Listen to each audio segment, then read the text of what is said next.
That night, I'm watching a movie, my girlfriend's asleep, and I hear somebody walk up the stairs to the back door, which is at the foot of our bed.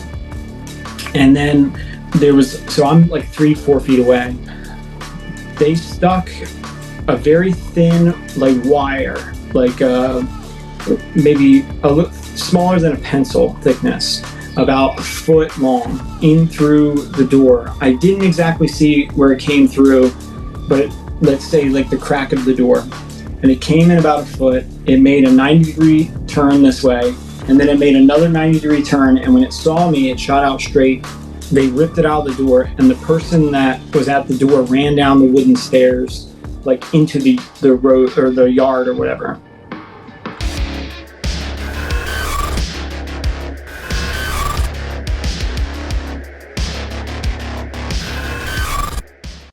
Welcome.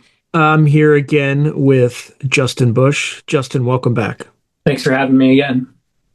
Yeah, so let's finish up with the 2009 story. You're talking to your neighbor. He gets to sleep on a little bit, and then he kind of apologizes. Where do we leave off from that in the 2009 story? Right. So he basically told me he saw everything. He saw the craft. He saw where it landed. He accused me of being one of them at one point. He never, like I said, he never said like one of the aliens or anything like that. He did apologize to me. He said he didn't know whether he should get his rifle and shoot at them or whether he should call the cops. He said he was sorry. He didn't know what to do. And then he said once it flew away, he just was like, I'm going to just sleep on it. And he's like, tomorrow I'm going to talk to my neighbor. That's me. And so when he saw me cutting the grass, he came out to get me, but I couldn't hear him. So he apparently opened the door and was trying to yell at me, but I couldn't hear what he was saying. That's why he walked across to our yard without his walker. So he said, we need to find other witnesses. Well, first he told me, we need to tell the authorities. We need to tell someone. He was like, we have to tell somebody this happened. And I was like, no, please. No, like the moment he said that, I was like, there's going to be cops and there's going to be reporters and research. And I was like, please, I like begged him. I was like, please don't tell anyone. Please. And I think he thought maybe I didn't want to be called crazy or something, because he was like, there has to be other witnesses. And there were some houses, like this is a 3-acre property. So there are some houses over here and over there. Like, and so he starts pointing at the other houses in the distance. And he was like, you got to find other witnesses. He said, you need to go around, you need to look for other witnesses. He said, somebody else had to see this thing. So he starts pointing. And I think he just thought I was worried to tell anybody because I would look crazy. But that wasn't what it was. I just didn't want, I am severely traumatized at this point. Like I'm really shooken up. Like I don't know why this encounter traumatized me so badly compared to some of the other ones. You just literally, it happened and the next day you just try to put it and it was fine. You could move forwards. For some reason, this was really traumatic. I begged him not to tell anybody. And he was like, look, I have to sit down. I can't stand up for much longer. And he was like, so I was like, do you need help? And he was like, no, I can make it. So when he got to his back step, as soon as he grabbed the handle of he had like a ramp and some steps. As soon as he got his hand on that handrail, I knew he was okay. I watched him go inside. But at that moment, my thought was not, I got to finish cutting the grass. My thought was, well, what about the landing spot? Because he had seen it there, I had seen it there, my dogs had just circled it. So I walk across, it's maybe, like I said, it might have been 20 yards from his house, 20 yards from my house, maybe 15 from the back kind of door. So I walked over there, and as soon as I got there, there were these indents in the ground about 8 inches deep. They were maybe a foot long, maybe 8 inches wide, and you could put your hand in, and it went almost up to like your wrist. There were these indents. And then in the center where this thing had landed, there was an 8-foot wide circle with no grass whatsoever. Like I walk my dogs out here every day. Like that morning, I just let them out because I didn't want them to pee inside. But normally I would walk them at maybe, I would get off of work at 7. I'd walk them at like 7:30, 8 o'clock. And then I'd walk them before I went to work, maybe 9, 10 p.m. at night. And my mom would walk them while I was asleep in the middle of the day.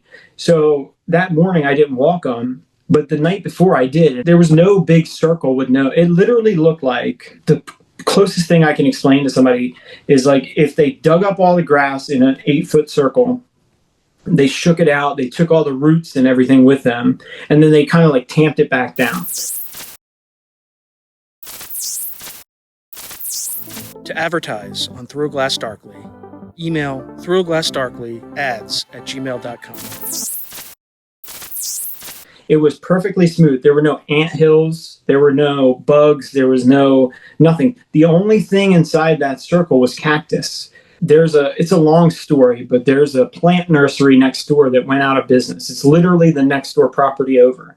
And they had left all their plants outside, and they had a bunch of ornamental cactuses. And those cactuses literally spread across into our property. So like every square meter was some of these ornamental cactuses. They were a pain in the butt to they would grow so thick that they're like, if you would cut it with the lawnmower, it would dull the blades and stuff. And it was ridiculous. So this 8-foot section, there was 3 clusters of cactus inside the circle. And so I went over there, I looked at it, I got down on my knees, I dug a hole because I was like, where do the roots go? Like, I was trying to think of like, where did the grass go? And I was like, well, maybe they cut it down flat to the ground. And so I thought if I dug a little hole in the circle, I'd find roots. So I dug this little hole and there's no roots. And so I'm like, I don't understand how it disappeared. Like, it doesn't make sense to me. Like, even now, I still don't understand how the grass disappeared. So, but there were these clusters of these cactus. So I went over to the cactus and it was as if you take long stem roses and you leave it in a vase too long and the stalk gets like this greenish, pukish, brownish, soft. It was like the exterior of the cactus was like leather, like really hard leather. And the inside had like liquefied of these 3 clusters of cactus. I have no idea why that is. So I'm looking at this and I'm seeing the indents and how deep they are. And I'm like, this is impossible, like to get something so heavy to make these indents. So I look at the indents and I was like, I know what to do. I'm going to get a rock and I'm going to try to smash the ground. I know this sounds so stupid, but I'm traumatized and I'm trying to understand something I can't understand. So I look around for a rock, and the only rock we have on our entire property is a 300-pound boulder, and I'm not moving that. So I'm like looking for a rock, and it hits me. I'm like, oh my gosh, we have bowling balls. Like, we have a bunch of bowling balls in the basement. So I was like, I'm going to use one of those. So this is the first time I've re-entered the basement, by the way. So I go in the basement and I come around the corner, and where the bowling balls are stored is in that room where I heard the noise from the night before, right? And as soon as I walk in the room, there is a 6-foot length of wood right there at the doorway. And so I pick it up and I realize immediately this is what I heard, because it was a strange bouncing sound. Like, it was hard to describe to somebody, but I saw it and I realized that this is the noise. And there were like 6 of them on a workbench all the way across the room. We're talking 15, 16 foot that way. So I bring it over there and I put it on the workbench and I'm like, how did it get all the way across the room? So I pushed it off the edge of the bench and it falls and it makes the noise. It bounces, and I'm like, and so I'm like, maybe the dog picked it up. And I'm like, if the dog picked it up and dropped it from like, a foot off the ground, it's not going to make that noise. And so like, I'm pushing it a little bit harder. And I don't know why I'm doing this. I'm literally just knocking it off the ground. And eventually I just throw it across the room to get it to the same spot where I found it. And it bounced, boom, boom, boom. And it's a piece of wood bouncing off concrete. So it makes this weird kind of boing noise, this vibration noise. And it literally gave me goosebumps everywhere. And I was like, that's what did it. That was the noise. So eventually I picked that up. I put it back where it's supposed to be. I grabbed the bowling ball. I think it was a 13-pound ball. My stepdad was a heavy-set man. Sorry, I dropped something. My stepdad was a heavy-set man, so he bowled really heavy. So I grabbed one of his spare balls. I went back outside to the circle, and I just started, like a foot over from one of the indents, maybe 2 foot over, I just started just slamming this bowling ball on the ground as hard as I could. And I probably did it for like a long time. I did it so long that I soaked my entire t-shirt, right? And I ended up taking my shirt off, laying it on the rock next door, And I just kept slamming it, slamming it, slamming it, slamming it. And eventually I did it to the point that I was so tired that I tried to use my foot to kick the ball out of the way. And I literally fell on the ground. I was so tired. So I'm clearly having like a mental situation. So I get down and I put one hand in the dent that I made and I put the other hand in the dent that was there. And I'm like, there's no, like, whatever this was had to be so heavy.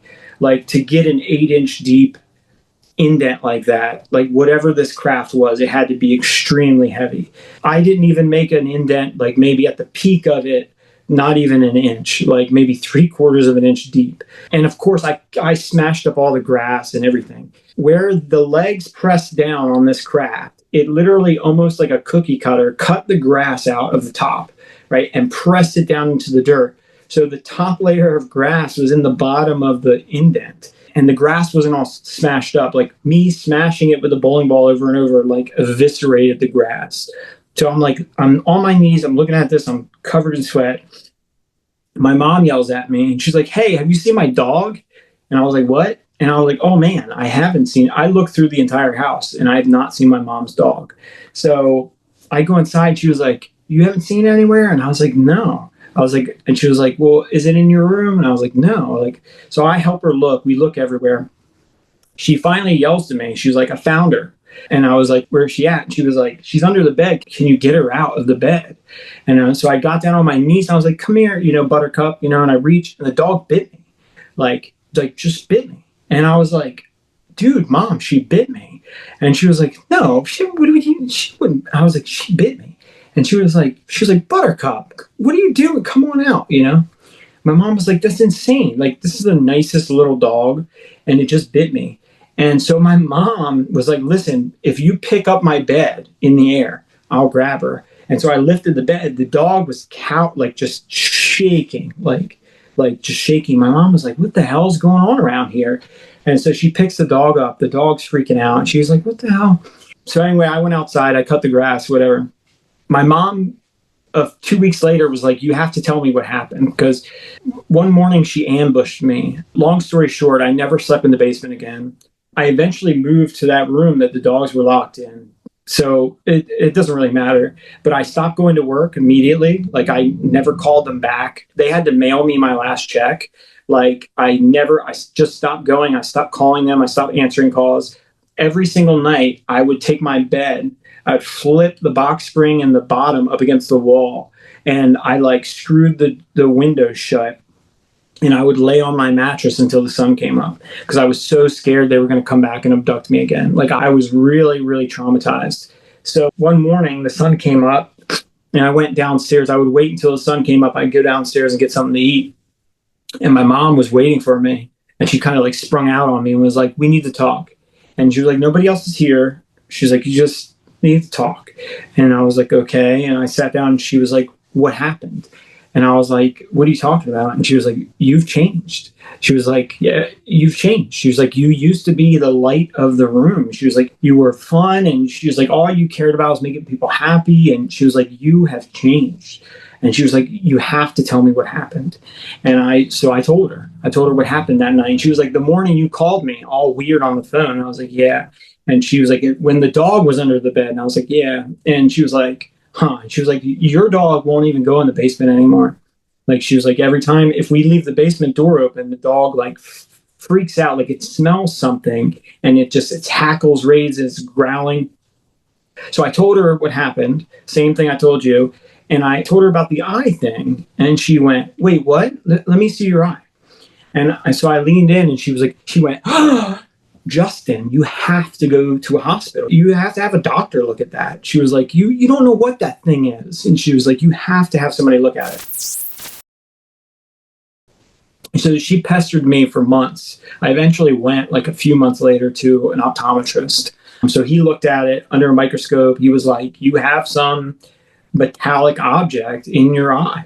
And he gave me a referral for surgical removal. But I didn't have the money to pay for surgery.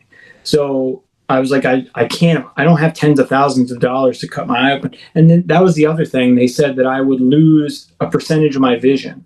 They said, if you cut this thing out, your eye is going to scar. And he said the way you get your vision is by the curvature of your eye. So so he said you can look forward to maybe 5-10% vision loss, something like that, if you're lucky. And he's like, it could be anything from 100% to, whatever. So it was like, okay, I'm going to lose some vision and I'm going to pay tens of thousands of dollars for surgery I don't want. So I didn't get it, but I did have the hospital later on look at it, and there was like several doctors at the hospital that looked at it. And the one main doctor was a female, and I think she was a surgeon. Don't quote me on that. But the one doctor left and said, I'm going to bring some surgeons to look at it. And that's who he brought. I'm pretty sure she was a surgeon. But she was like, how did this happen? And I told her, I was like, I don't know. And she was like, what do you mean you don't know? And I said, I woke up, my eye was red, and this thing was in it. And she said, is that the story you want to stick with? And I was like, look, I had a really strange dream and I woke up and this was in my eye. And she was like, and she kept pestering me. She was like, are you going to tell me what really happened or what? And I was like, it was a very strange dream. And then even when she left, she walked to the doorway and she turned around. And she was like, are you sure you don't want to tell me what really happened? And she was like, you don't just dream things up and they happen. Like some. Do you think she knew? Yeah. Oh, yeah. That lady was smart. Like the other guy, my optometrist, he was like, have you ever been in the military? I was like, why? And he said, well, I was wondering if you had been in an explosion. And I was like, I didn't know what he was talking about. And he was like, the only way, he said, when I look at this, there's no scar tissue on the surface of your eye. And he was like, the only way I could think of something like that entering your eye is if perhaps it entered through the back of the eye and your body is trying to reject it, push it out. And he's like, that's why it's so close to the surface of the eye. That's why there's no damage to your eye. That's where there's no scar tissue. He was like, that's the only way I can imagine something like this happening. But she was like astute. So she was like, you have to do something about this. And I was like, oh, I've already had it looked at. And she was like, you have an unknown object in your eye. And she was like, you have no idea what it is. She was like, it could have heavy metals in it. It could poison you. She's like, after years having metal in your body, your body breaks it down. She was like, it could be ready. You don't know what that is. And she told me a name of some disease that people get just from having like iron in their body where it breaks down. There's some toxic something that, it's like a flesh eating thing. She was like, you could get this disease, but she was really astute. Right. And so she was like, well, what did your other doctor say? And I was like, well, he said maybe it had been shrapnel. And she said, if you had a red hot piece of metal fly through the side of your head, embed itself in the back of your eye, she said, you would be in pain. You would be blind. She was like, you would have this, you would have that. She was like, it would have to rip through part of your brain. And she was like, there would be tons of evidence if it was shrapnel. And she was like, you definitely would have known it happened. And so she said it was really strange. And she didn't believe the shrapnel idea at all. And so I've said this a bunch of times, like, I wish I told her the truth because she was the only lady that was like, this is really weird. And I know that you know what happened. And I know you're not telling me. Like, she hammered me over and over. And I just wouldn't tell her because I was so worried about being judged by what happened. But I think she might have. The only thing I can think of is maybe she saw other cases like this and was like aware of the allegations. Like, do you know? But anyway, so that's that. They looked at it. In 2018, I had another encounter. And when I woke up and I went into the bathroom, you have to remember for 9 years, every day I look at myself in the mirror, I see this little black circle in my eye every day. It's like clockwork. And I wake up and it's gone. Like one day it's just gone. The one doctor told me that it might fall out. He was like, it's so close to the surface of your eye, it looks like your body's rejecting it. And he said it could be months, it could be years. He said, but it's a very real possibility it might fall out on its own. I was having encounters at that time. I don't remember anybody removing it. I don't know if it fell out on its own. But there is still a protuberance. So there's still a bump where they injected it. Like, it's like it almost looks like a bubble, like an air bubble in your eye, or right here in the white of my eye. But that black thing, whatever the black thing was, is no longer visible. I don't know if it went deeper into the eye. I don't know if it fell out. I don't know if it was removed. I don't have any pictures of it. I used to. I took pictures when it first happened in 2009, but I don't, I mean, it was so long ago. I have no idea where those phones, you move, you throw stuff away. I just didn't think, first of all, I didn't want anybody to know. So I was never going to tell anybody. I only changed my mind about telling people like years later. But when you have something like that, you just assume it's going to be there forever. You don't assume it's going to like one day disappear and you're, or fall out or whatever. So I reach out to the doctors. So when I first came forward, I told this story and people kind of attacked me and were like, if that really happened, you would have medical records, you would have this, you would have that. So I reached out to the hospital and I reached out to the optometrist. The optometrist was the first one to respond, and they said that we are only required by law to withhold records for 7 years. And so we don't have any records for this. This was in 2024, I think, is when I reached out to them. It might have been 2023.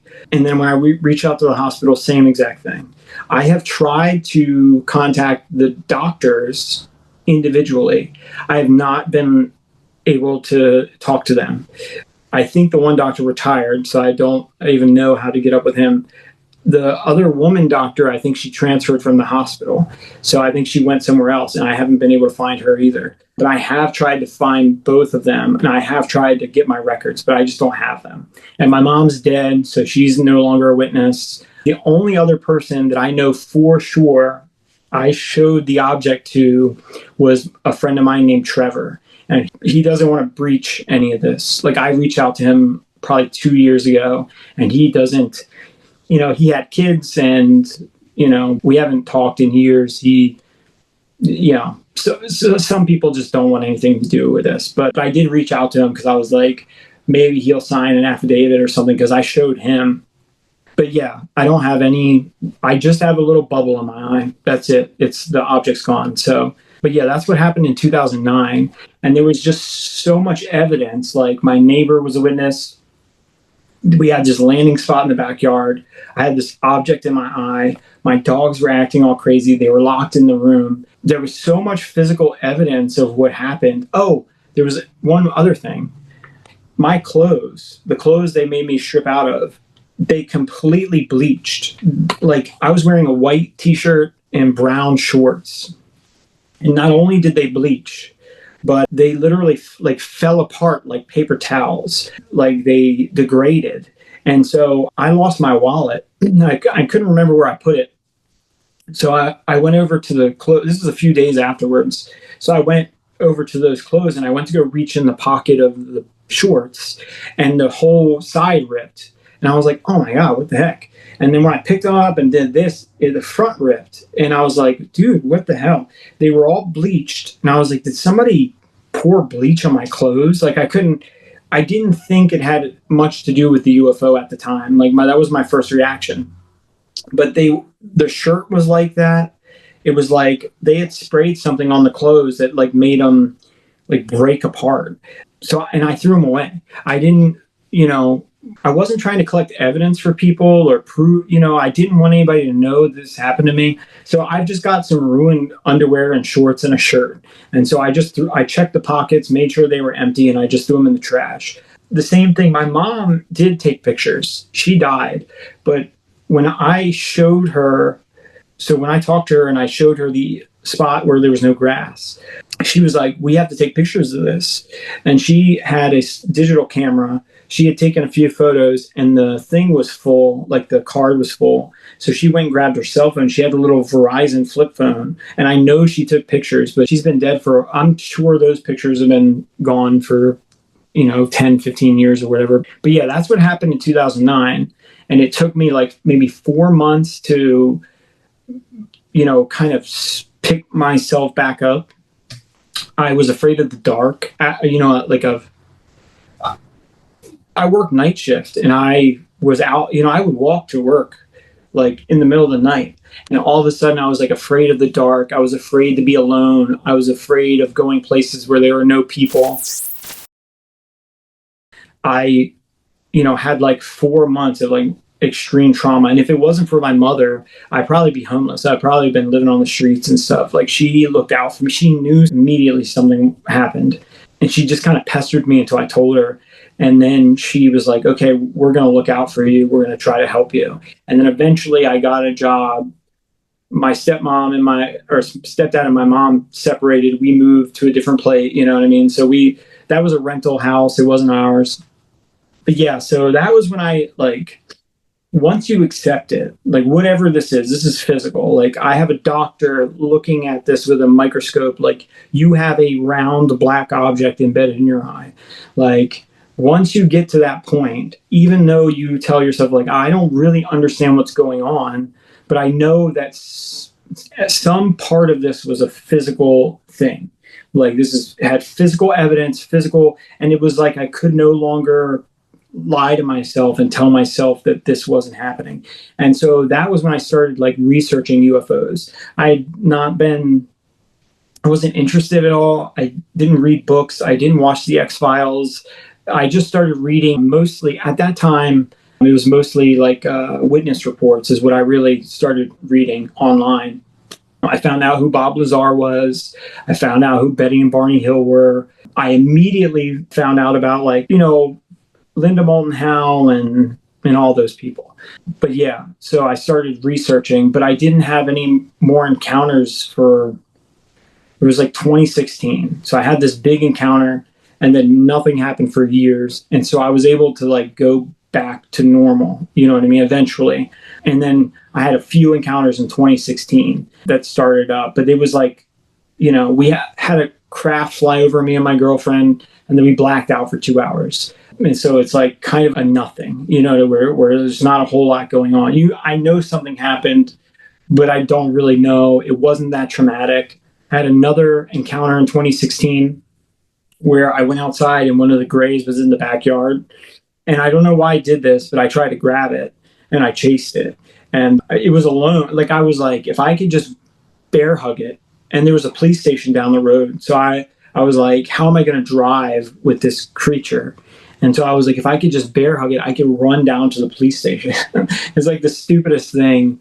I was like 28 or something. So I was still pretty stupid. But it ran around the corner. It jumped the fence. It jumped a little 4-foot tall chain link fence. So that was kind of a nothing too. I saw something. It wasn't extremely traumatic. But in 2018, like, I'm guessing it was, I think it started in January, but really in February, we had a ton of experiences in February. I met my girlfriend in 2016. We had been together for a little while. She did not believe in UFOs or aliens or anything like that. When we saw that one UFO together, we both blacked out. Afterwards, it flew away or whatever. She was like, well, maybe it's some sort of government thing. She did not believe in aliens. She didn't believe in abduction. She thought all that was, I asked her once, I was like, I don't know why, but I felt like I needed to tell her about what happened to me. And it was like on our third date. I had this overwhelming feeling that whoever I'm going to spend the rest of my life with needs to know that I get abducted periodically. And it sounds so crazy. So I'm in the car with her and I just went, hey, do you believe in aliens? And she was like, no. And I was like, you don't believe in abduction? And she was like, no. And I was like, well, I've been abducted. And I told her the story from 2009. And she was driving and she just listened. And at the end, I was like, do you believe me? And she said, I believe you believe you. That was what she said. And that hurt my feelings. And I think she saw it on my face that I got my feelings hurt. And so she's like driving. She saw my face and she said, well, the universe is so big. There's got to be like bacteria out there or something. That was what she said. So when we first had that first UFO sighting, it was like a close encounter with this big UFO. It flew right over us. Afterwards, she was like, well, maybe it was like the government. And I was like, we blacked out for 2 hours. And she was like, well, maybe they like sprayed something on us and it made us go unconscious. Yeah. And I was like, our landlord's our next door neighbor. I was like, if we were standing in the yard unconscious for 2 hours looking up at the sky, I was like, he would have called the cops. I was like, you're at minimum, he would have come over and be like, you guys okay? But yeah, she didn't remember anything and I didn't remember anything. So she kind of blew it off for a few years. But in 2018, we started having a bunch of encounters, a bunch of strange stuff. I started waking her up in the middle of the night, 2 o'clock in the morning, and screaming like, "They took me! They took me! You know, they stuck my arm with this thing." And she'd be like, "You probably just had a bad dream." And I'm like, "No, they took me." And so it started to mess with our relationship, where it was like she didn't believe. She would see like a UFO or whatever, it would appear, disappear, and she'd be like, "Oh, maybe it's a drone." But I was having close encounters almost every night when we moved to Appalachia. I had, you know, you have missing time. So people need to understand, it's like, I saw a UFO, I black out, I wake up in a room, I black out, I wake up outside, it's 3 hours later. When you have missing time, most of the time it's choppy, it's PC. You might subconsciously know you were abducted afterwards, but you might not remember what happened. So I was having all these encounters and she was just not with it. But she started noticing the things too. Like there was one time that we went outside and there was this 7 foot tall grass in the backyard, and there's like a field of it, and it was laid down in this like 30-foot circle in a swirl, and there was like a center stalk that was stuck up. It was the only part that was still standing right in the center of the swirl, and one arm of each grass was bent in each different direction. And she was like, "This is like a person had to do this, right? Like this isn't like deer laying on the ground rolling around." So she took pictures of it. She found some fingerprints. We were inside one night and it snowed, and so she went outside to smoke a cigarette and there were fingerprints on the handrail. And so this is the middle of the night. So she went out and she took pictures of it and she brought it in. She was like, "Are you trying to prank me?" And she like put it in my face. And I didn't even know what she was showing me. I was like, "What is that?" And the moment it hit me, I went, "Lock the door." Like I was like, she still had the door unlocked. She hadn't locked it yet. And somebody, let me just put it this way, I don't know who it was. Somebody came up there in the middle of the night, like whatever, 1 o'clock, in the middle of the night, right up to the back door and left fingerprints on that handrail. These looked very human. It was 3 fingers, and they almost looked like they had a pad at the tip of each finger. Like the tips of the fingers flared out a lot. So either a human that put a good amount of pressure down or somebody with swollen fingers. But she took a picture of that. So she started to come around like, okay, I don't know what's going on. One night we went to smoke a cigarette and there was a green light in the field. And we didn't see it fly around. We didn't see it land. And I told her, I was like, "I have a really bad feeling about that. I'm going inside." And she was like, it's probably the neighbors or whatever. It's nothing. So we went inside. The next night happens again. Green lights, same field. She sees it. She was like, "Hey, that green light's back." And once again, we didn't see it fly. We didn't see it do anything. So it's just in the field. And the field's empty. There shouldn't be anybody out there. In fact, we asked the landowner and they said, "That's a friend of mine's property. There should be not a single human being on that property. If you see anybody on that property, call," right. So we see it the second night. She took a picture of it. Now she's got a crappy cell phone. It's dark, but she did take a picture of it. And she took a video of it as well. And it was flying, it was moving. And I didn't know that. She never told me that at the time. I had no idea that it was flying around. So third night comes, right? We go outside, we're smoking a cigarette, me and her, green light's back. A red and a white light like shot out from behind it. You know what I mean?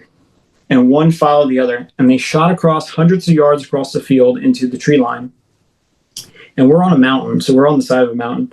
They go into the trees and they start zigzagging through the forest. One stops, one goes this way, stops over here, and they're flying around. And I got this terrible feeling. And I was like, "I'm going inside." I was like, "I don't know what's going on. I don't want to know." And she was like, "Well, maybe they're drones." She was like, So they started coming towards us. And I put my cigarette out, didn't even smoke it all the way, put it out, went inside. like 15 minutes later, I tried to get her to come with me, and she said she wanted to watch. So 15 minutes later, she comes in. I'm like, what happened to the lights? And she was like, what are you talking about? And I was like, the lights outside. And I was like, what happened to them? And she was like, what lights? And I was like, are you messing with me? And she was like, what are you talking about? Just spit it out. Like, what are you talking about? And I was like, 15 minutes ago, I was with you outside. There were 2 lights flying around. We were watching them. We were talking about them. She was like, yeah. And I was like, I left, right? And she was like, okay, yeah. And I was like, what happened to them? And she was like, I don't know. And I was like, did they disappear? Did they fly away? Like, and she was like, I don't remember. And she was like, just let it go. And then I was like, what do you mean you don't remember? And she got kind of aggressive with me, and I let it go. So the next night she had to work, right? And I was going to pick her up from work. All this weird stuff happened the next night when I was alone, like a bunch of weird stuff. Like we don't even have enough time for me to tell you the whole story. I was so freaked out. 8:20, I was like, I'm just going to go to her work because I want to be with people. I was like, I got to get out of here. So I ran to the car, jumped in, turned the lights on, I do a 3-point turn, and the green light was in the field. A bunch of other stuff. It wasn't just the light, like a really long story. So I'm so panicked. I'm like, I know something bad's happening right here. I just need to go. And so I do my 3-point turn, I stop, and I just so happen to look out, and I see the light lift off the ground. And so I start driving. I get to the road. I stop. I lose sight of it because there's some trees off to my right. So it flew behind those trees. And I'm like, I'm going to sit here for a minute. And I tried to think if I could leave. I was like, is there any way I can go left? Like, I don't want to go, because if I go right, I'm going towards it. Is there any way I can go left? And I'm sitting there racking my brain. I'm like, left is a dead end. Like, I can't go left. And then I was like, I have to go right. And I had sat there thinking about it for so long that I was like, it's probably flown away by now, right? It had been like maybe 2 minutes I was sitting there. So I turn right, and I start driving down the road. I'm going real slow. There's a crook in the road. There's an old lady's house, and then there's this crook. As soon as I come around that crook in the road, this thing, it looks like a swept wing saucer, right? It's got like a belly to it, almost diamond-shaped belly. In fact, there's a picture that this model, I think she's a model, she took from an airplane, and there's this silver thing that's kind of sideways, like it flies through there. Do you know what I'm talking about? That picture? I'm sure other people will figure it out, but it's got a swept wing on top. It's got like a nipple right here, and then a swept wing on the sides, and then the bottom almost comes to like a point, right? So this thing, it's probably 25 feet wide-ish. It is the width of the entire roadway. It's got a very bright green light on the very bottom of it. So it's just the belly. And it's hovering maybe 4 or 5 feet off the ground. So I stop because I can't run into it. And so I'm just looking at this thing. It's very bright. I couldn't get a very good look of it because of the light, but I could see the silhouette really well. And I don't know, feet from it. Like, I'm not far. By the time I stopped, I was very close. So I was like, what am I going to do? I knew they were going to take me, and I was like, F it. And I just gunned it. It flew. I just tried to run into this thing with my car. It wasn't even my car, and I still tried to run it down with the car. Let me put it this way. The car was not paid off. So I should not have tried to barrel into this thing. But I did. I slammed on the gas, and it was a 5-speed, so burp, burp, burp. And this thing just lifted up a few feet, and I just drove right under it. I mean, literally like maybe 2 feet. It just went, and I just drove straight under it. When I was driving through, there's a sunroof, and it just blasted that green light inside the car. So I fly, it goes up, I go underneath of it, and as soon as it hits me with that green light, I see a brick wall in my mind, like telepathically. And it said, you're going to crash. And I was like, so I'm driving. I'm like, I'm not going to stop because I know they're going to abduct me. And so I didn't know if it was a ruse. I didn't know if they were trying to convince me to stop so I wouldn't crash or whatever. I didn't understand the significance of the brick wall either. But I was like, there's no brick wall on this road, on this entire road. There is no brick wall. So I was like, what are they even talking about? So I'm just gunning 80 miles an hour. This is a mountain road, a back mountain road, okay, in Appalachia. You cannot go more than like 35. Every day, the police find somebody dead, and they usually don't find you for a day or two. So when you crash off the side of the road, people don't know it for a while. So anyway, I'm flying. This thing, here's the thing. When I drove under it, it lowered itself and then just chased the car. It pointed that green light in the back window. So the entire car was lit up green. It was so blinding, I had to turn the rear view mirror away from myself. So I could see it in all three mirrors, two side mirrors and the rear view, and I could turn around and physically see it. So this thing like literally was like almost overhanging the car. Like not almost, it was overhanging the car. That little bobble at the bottom, it was like maybe 3 foot from the rear glass of the car. So I'm flying, trying to shake this thing, going as fast as I can. It literally just stayed with me the entire time. Like no matter how fast I went, I couldn't. It just stayed with me. Like as I increased speed, it increased speed. It was almost like it was glued to the car, right? I came around this turn, and I went to go slam on the brakes to make the turn, and I slid off the roadway straight into this like 100-year-old oak tree. I mean, the oak tree probably as wide as the car, right? All of a sudden, well, I should tell you that the radio went crazy, right? The radio was playing this crazy sound like a tin can, like these, like an echoey, tinny, weird noise, like almost through like a tin can. So the radio went out when I got close to this craft.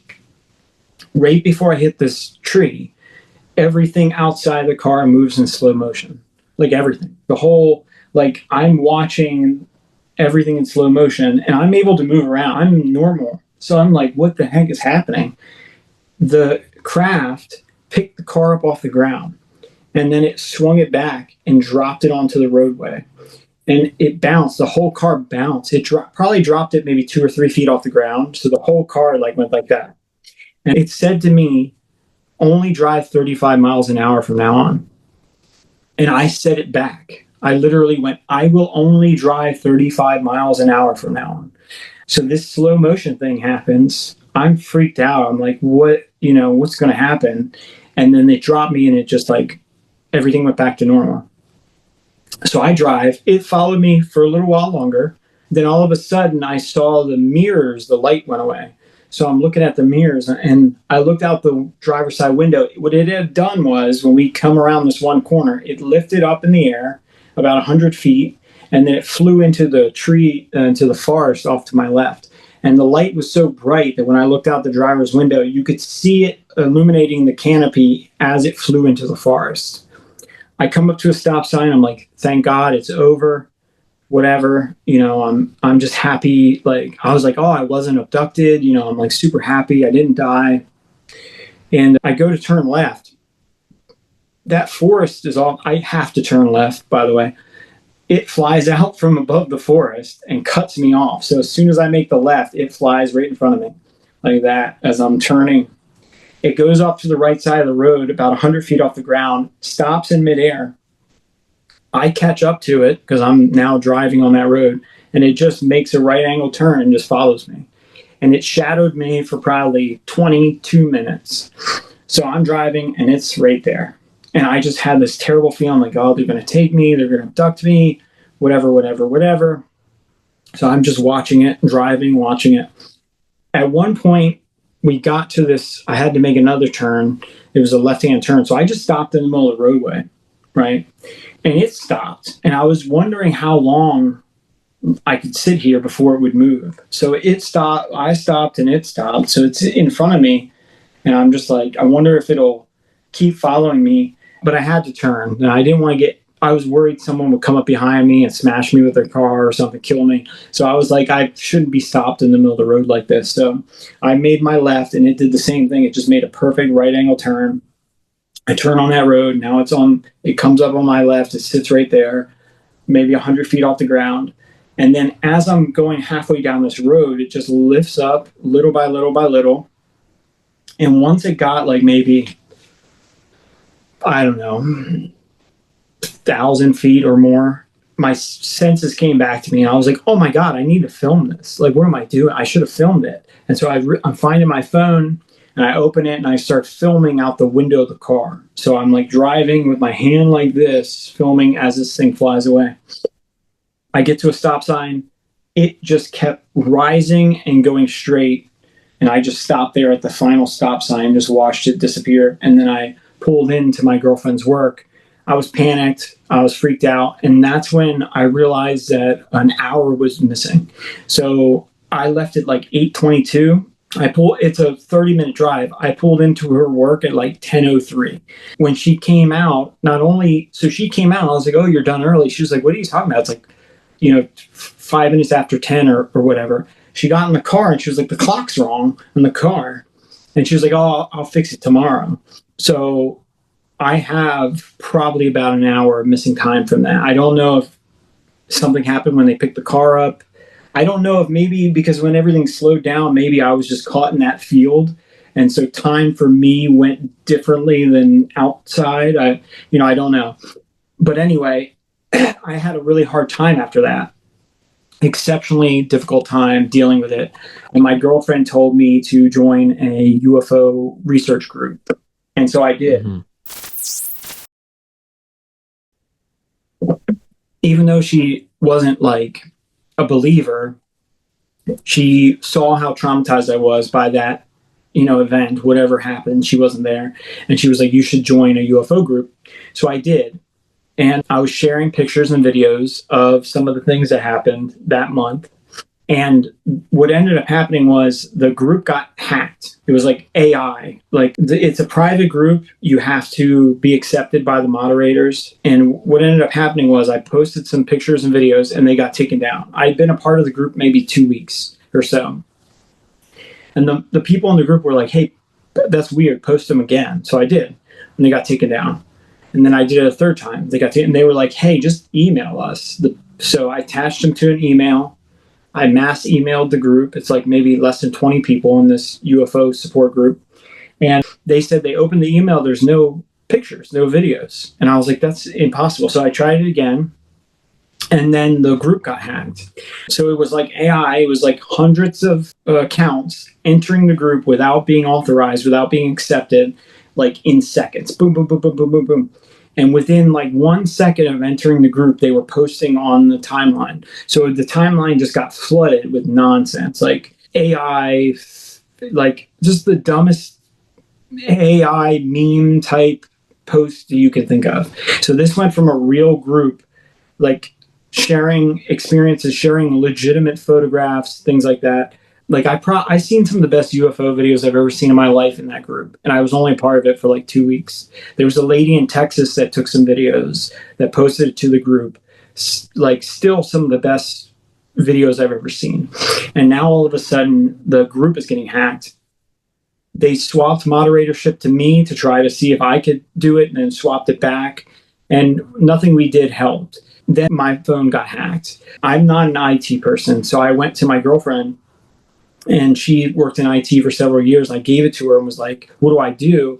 When she saw my phone getting hacked, she was like, rip the battery out. So I did. And then when I plugged it back in, like all of my UFO pictures and videos were gone. I had about 300 pictures and videos, and about 150 of them were gone. And it was like the last, say, year of pictures I took. So they were UFO videos, but they were just regular, like pictures of cat or deer or, whatever. It was like someone just mass deleted them. We had a group chat. And so a bunch of other people in the group, when I plugged my phone back in, were like, we got hacked. And they were like, what do we do? We were talking to each other. And they were like, this is like, like government type stuff. Like, this is like, this is more than just like some, whatever. And so several of the people were like, let's disband. Let's just, we break the group up, end it and just never talk to each other again. We were really freaked out, having like somebody reported their computer was hacked. I think another person said their cell phone. So we were scared. So we broke apart, right? They ended the group. I don't know who the last moderator was, but they, deleted the group, and we all stopped talking to each other. Because this was a hack, I was like, oh, I should tell the FBI. So I went online to the FBI online portal, and I wrote out everything that was happening. Yeah, and by the way, for the audience, always a bad move. Like, right. Yeah, always a bad move. That's a really good point. You should tell people, because before you told me, as soon as you said FBI, I'm like, bad move. And then you're like, yeah, in hindsight, yes. But go ahead. I was very young. And so I was like, well, it's clearly somebody hacked us. We should tell the FBI, which it was just stupid. I write this thing out to the FBI. I don't think much of it. You think that they're going to knock. They're going to have a conversation or whatever, maybe a phone call. That's not what happened. So I think it was 2 days later, I had an abduction. It was pretty simple. I was inside watching television. I heard something on the roof. It had snowed. And I heard something walk across the roof. I woke up my girlfriend. She went outside. She disappeared for a while. I couldn't find her. And then I was like, I'm going to get dressed and go find her. And then as soon as I went to go find her, she showed back up. And she had no memory of anything. Like, she had no idea what was going on or whatever. So she was like, nothing's outside. Everything's fine. So I was like, okay, I'm going to go outside and look on the roof. Will you come with me? And so she went outside with me, and there were footprints in the snow on the roof. I took my phone, I lifted it up to get a better angle on the roof, took a picture of it, and then I blacked out. And when I woke up the next morning, my pants were like around, it was hours. I don't know what time it was, but it was hours later. I woke up inside my bed with full on everything I was wearing, my boots, my jacket, everything. I was on the wrong side of the bed. I was on my girlfriend's side of the bed. My underwear, pants, and stuff were like down around my knees. And I had this orange substance all over my testicles. And I had these two perfectly oval shaped, like, I don't know if you call them burns or bruises or whatever, but right up. Marks? No, these were like perfectly oval shaped, almost like an impression, like a stencil. Like if you took a stencil, cut out an oval, put it up to your body, and like sprayed it. These were like, I'm guessing that they were bruises, like early bruises. When you go from like red to blue, like when you get a bruise, I'm guessing there's something like that. But they were two perfectly symmetrical, one on each side of my inner thigh near my testicles. And then I had this substance. It was like a crystalline substance all over my testicles. It was like it was a liquid, and then it maybe dried out or something.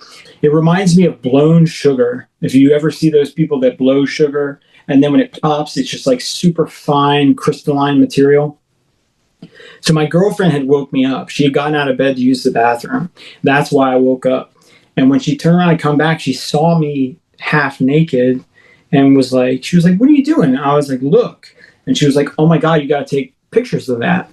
And she was like, oh my God, like the bruises on my leg and stuff. So I took pictures, and I had this overwhelming thing where I was like, I got to wash it off. I got to wash it off. I got to wash it off. So I ran, washed it off. The stuff stained my skin for like 4 or 5 days. It took several days before my skin was no longer stained like orange, like a iodine orange or like fruit punch orange.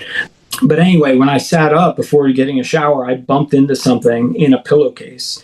And since I had had these encounters before, I used to hide weapons everywhere. So I just so happened to bump it with my arm getting out of bed, and I turned around to feel it, and it was inside the pillowcase. And I was like, oh, maybe it's like a knife or something. I thought maybe it might be a pocket knife. It was just my first, I couldn't remember what happened last night. So it was just my first thought is like, maybe I, hid a weapon from, whatever. So I go wash it off, come back. The day's uneventful. That night I'm watching a movie, my girlfriend's asleep, and I hear somebody walk up the stairs to the back door, which is at the foot of our bed. And then so I'm like 3-4 feet away. They stuck a very thin, like wire, like maybe a little smaller than a pencil thickness, about a foot long in through the door. I didn't exactly see where it came through, but let's say like the crack of the door. And it came in about a foot. It made a 90-degree turn this way, and then it made another 90-degree turn. And when it saw me, it shot out straight. They ripped it out of the door, and the person that was at the door ran down the wooden stairs, like into the road or the yard or whatever. I woke my girlfriend up and told her about this. I was like, somebody just tried to stick a camera in the door. They tried to break in the back door, whatever, whatever. And she just didn't believe me. She, like I said, she knew stuff was happening, but she wasn't there yet. So she was like, you probably just had a bad dream. Whatever. And I was adamant. She was like, you've lost your mind. She got kind of really snippy with me. She was like, you're hallucinating. You've lost your mind. You've gone crazy. There's no one else. Why would anybody want to break in here? Whatever, whatever. So she got up, I'll prove it to you. And she jumped in she had boots. She whipped her jacket around. She went outside. And she literally disappeared. I begged her not to go, by the way. I mean, what am I supposed to do? I can't, beat her up or whatever. So she leaves, and I'm like, they got her. Immediately, I'm like, whoever's outside, whoever these people are, they've got her. But because the night before when I woke up that morning, I don't know how to explain it. You don't have any memory of exactly what happened, but I knew, subconsciously, I was like, I was abducted by aliens, right? And you know it. It's hard to explain to people when you have very little to no memory of what happened.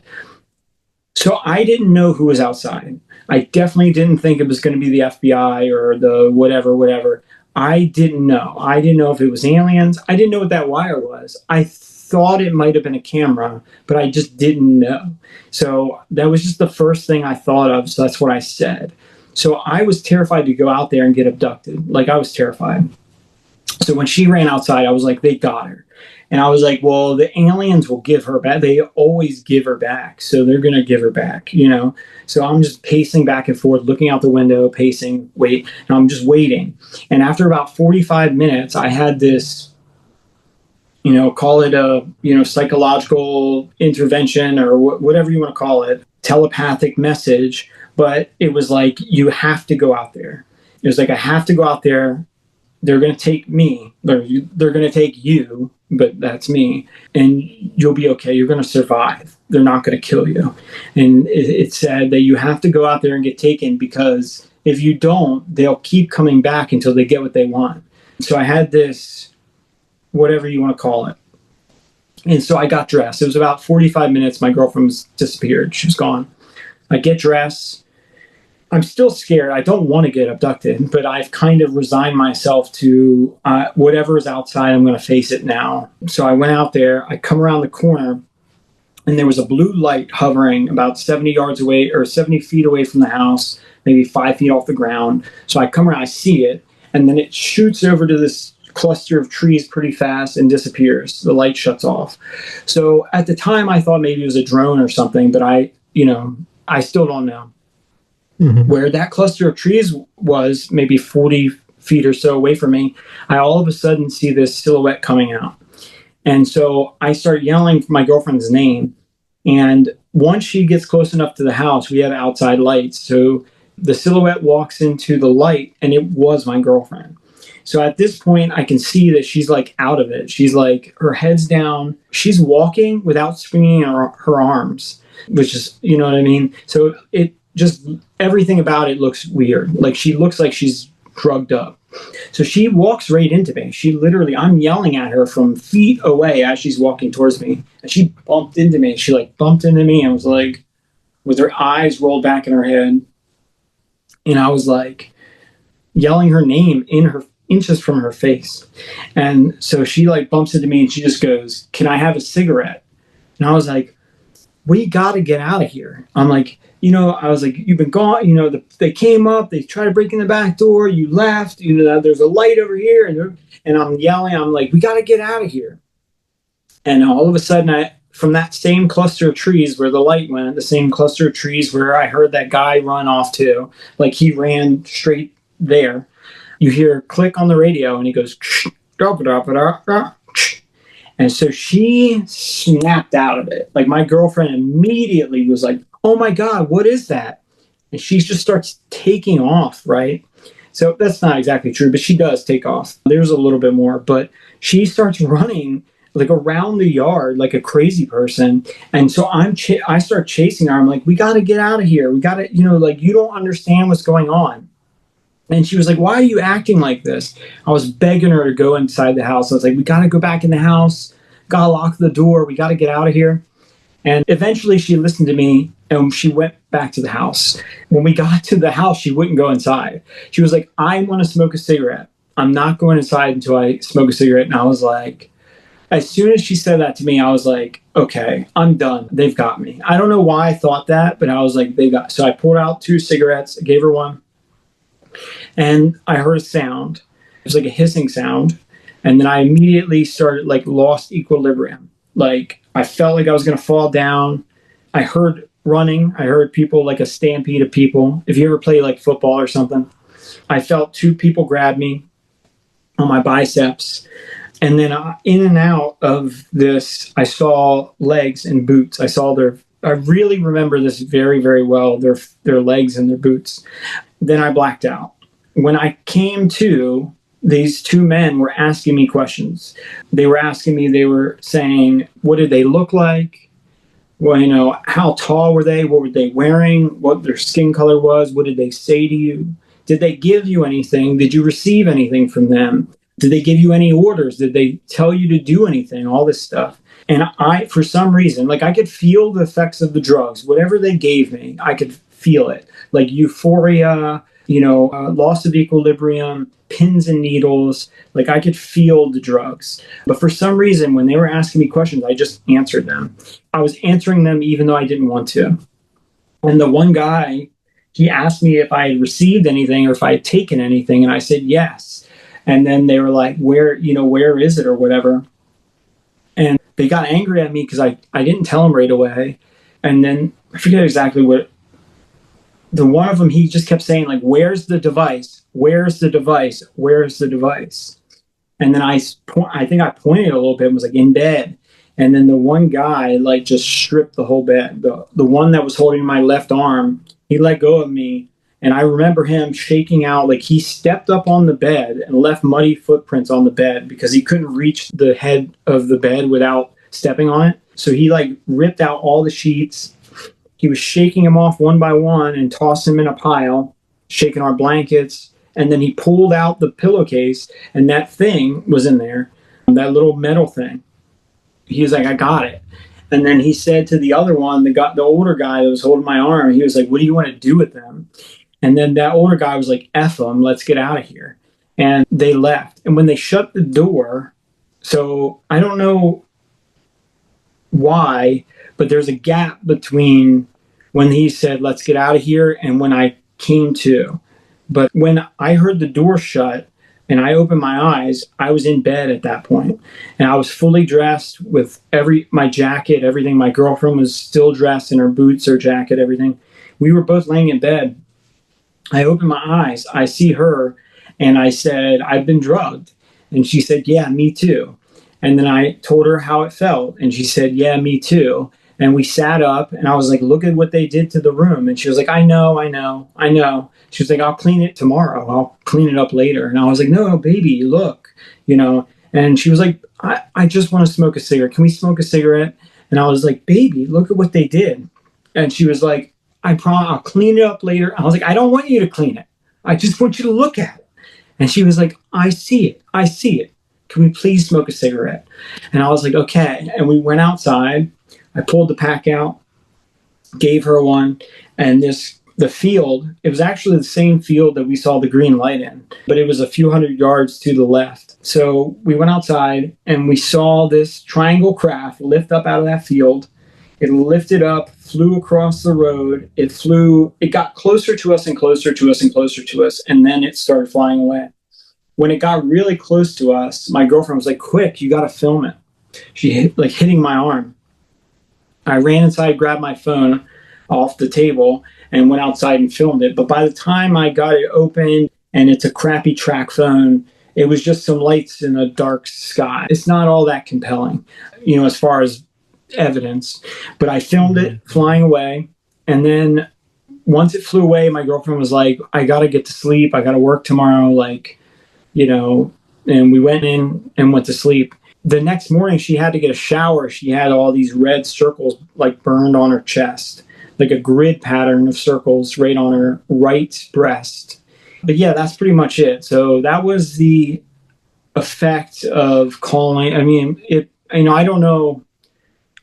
Who do you think these people were? It sounded like they were human.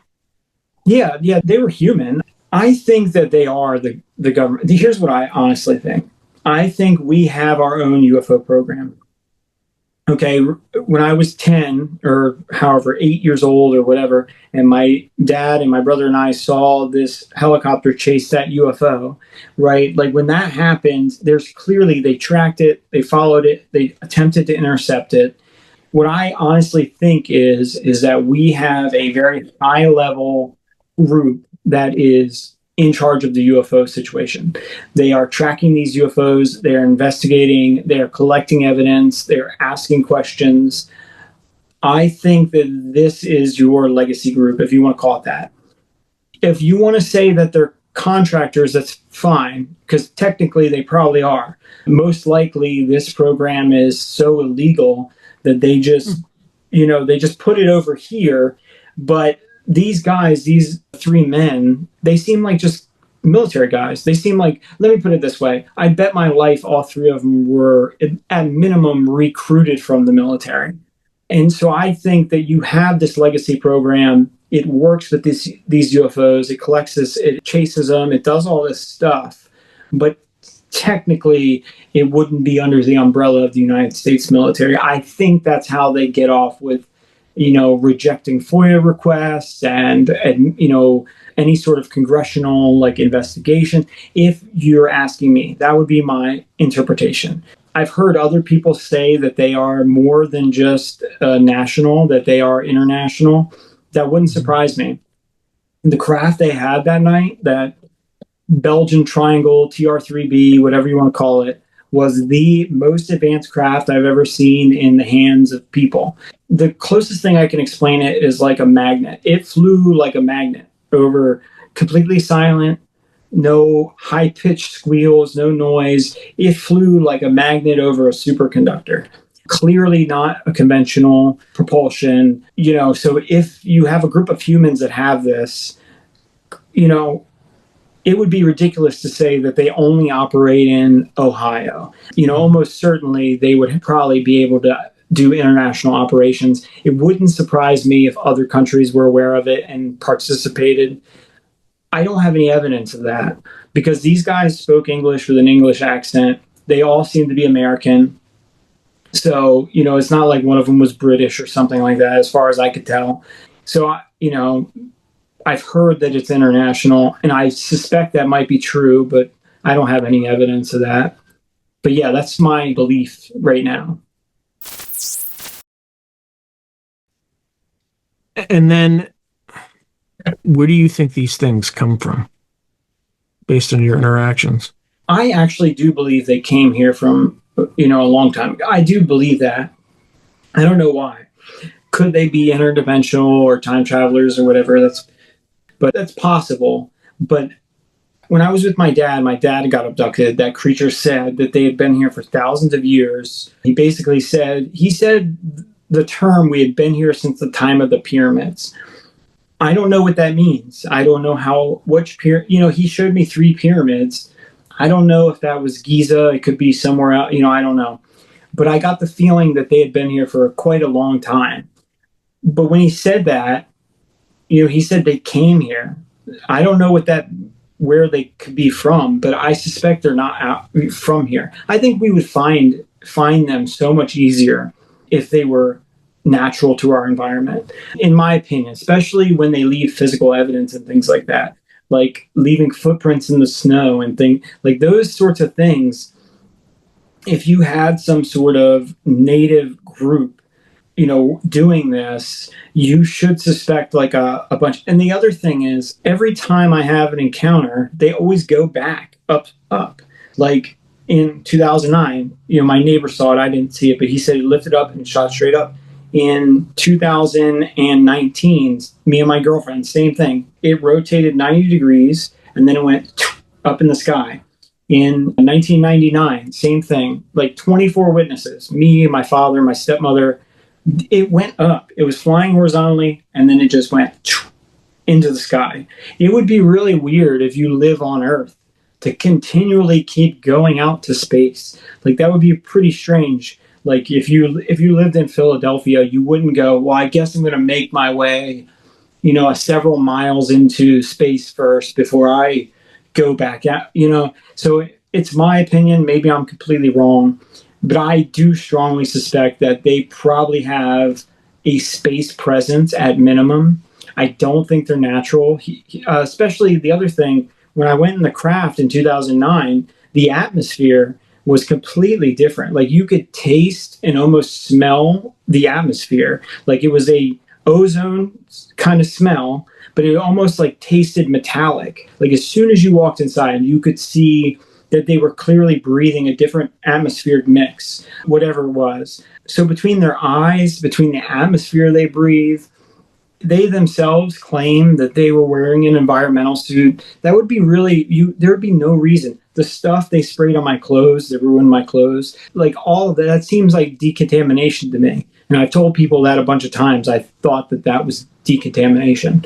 Why would they need to decontaminate if they're natural to our environment? I think they're not from here. I do think that they probably are some sort of android or biological robot. I think that's very, very possible, which means that somebody made them or somebody created, or at least somebody kickstarted them. Even if they're their own thing now, somebody had to kind of, kick that off. But that's just my opinion so far. I don't know. I have no idea. Couldn't, even if they told me, I wouldn't trust them enough to just take them at their word. So, any final words for the audience? We went over long again, so I just want to make sure. Oh, yeah. I'm sure they've had enough of my words for one day.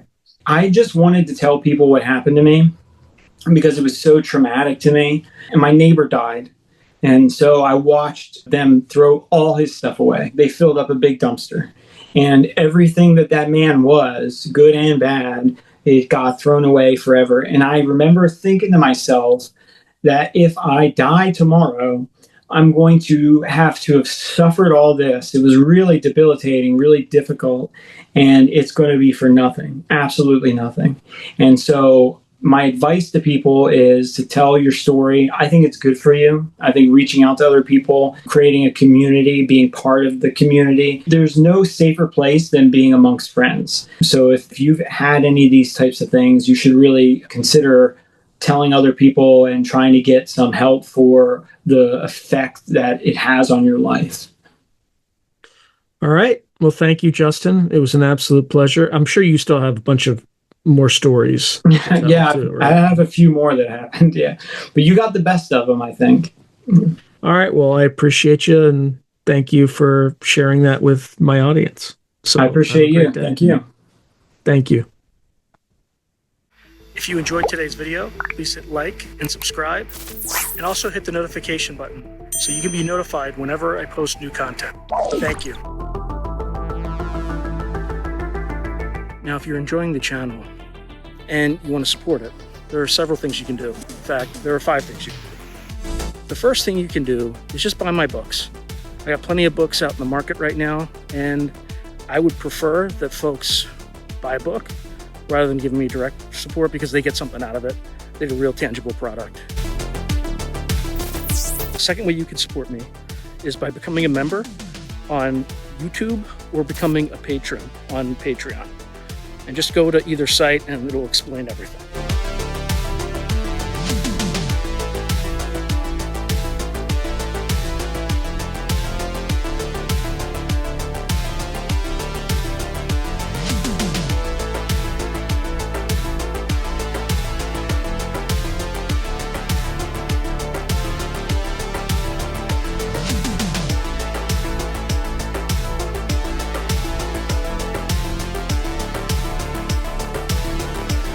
The third way you can support the channel is by checking out my merch site, which is here. There's plenty of stuff that you could get to support the channel. And I'd appreciate that you have it and you can wear it. Not only do you help support the channel, but you also help promote the channel, and I appreciate that. The fourth way that you can support the channel, and this is really easy, is anytime you want to buy something on Amazon, literally just go to the description below and click on any link, literally any link.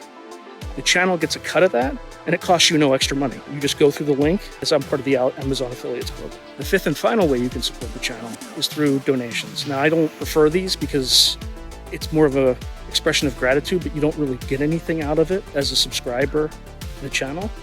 However, if you decide to do these options, there's two options. There's Buy Me a Coffee, which is a separate site, and there's also, you can go through YouTube with either a super chat, super sticker, or a super thanks. Again, I prefer Buy Me a Coffee because that organization takes less money than Amazon does. But either way, I appreciate any support you are willing to give the channel. So thank you very much, and keep watching. I really appreciate it.